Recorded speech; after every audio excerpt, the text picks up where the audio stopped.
આ સંસારનો નિયમ છે, જેના કર્મ સારા ન હોય ની ગતિ સારી ન થાય કોઈ દિવસ.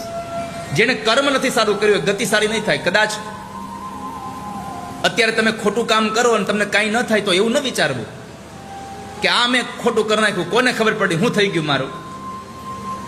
પણ તમે જ્યારે ખોટું કામ કરો ત્યારે એક વાત યાદ રાખવી કે કદાચ તમારા મનમાં હોય કે મેં ખોટું કર્યું, કોઈને ખબર નથી, તો તમારાથી મૂર્ખ આ દુનિયામાં બીજું કોઈ નથી. કારણ કે તમારું કરેલું કામ આ દુનિયામાં બે વ્યક્તિને ખબર હોય છે, એક તમને પોતાને અને એક આપણા ઠાકોરજીને. આ બેનાથી તમે ક્યારેય છુપાવી ન શકો.